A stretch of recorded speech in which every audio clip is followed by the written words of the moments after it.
welcome. Andy Rice has been girding his loins for the last 3 hours to bring you heroes and zeros. What does it feel like to gird your loins? My loins feel especially well girdled at the moment. I have really? to tell you, it's one of my favourite pastimes. Whalebones and all. Absolutely, yes. So We'll talk about that later, too. Yes, won't we do? What's your hero this week?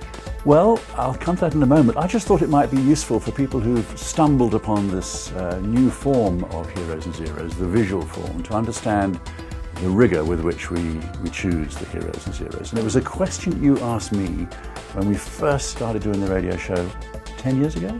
Must be close on that. Really?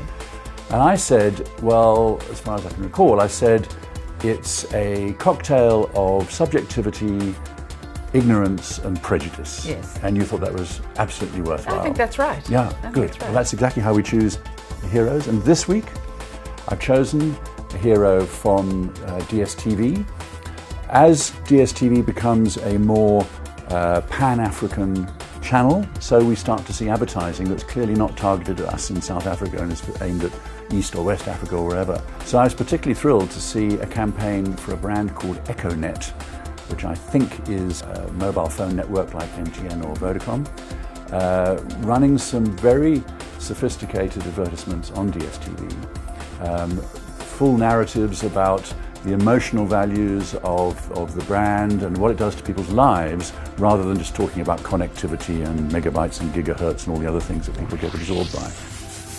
My time on the water might be over. But for my boy, the work has just begun. Today, with this new technology, fishing is now much easier. It helps fishermen find the fish, and sellers speak to buyers.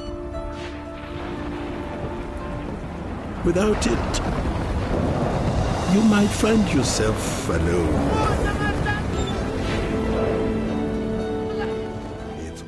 There are two that I've seen. One is a narrative about a fishing community, and one is about a woman who loses her husband and has to become the breadwinner.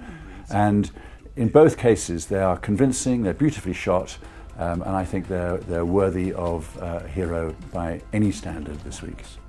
Well, now the bit that I really enjoy, and it's where prejudice does show itself occasionally. No, no, but your zero.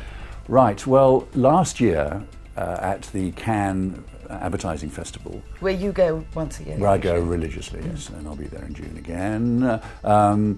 The advertisement that really swept the board was a bizarre animated feature for the Melbourne Trains Company. It was called Dumb Ways to Die, and it became the most awarded campaign in history.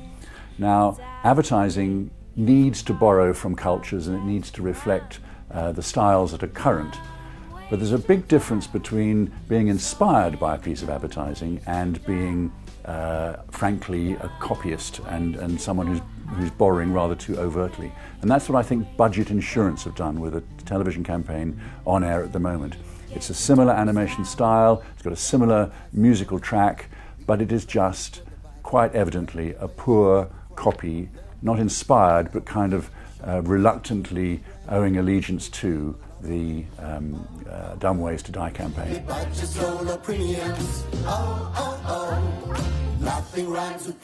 There are a lot of ways to meet the budget. So, Budget, I'm afraid it's quite clear that it's not just your premiums that are cheap. Oh, you've put them in their place, haven't you? Wow!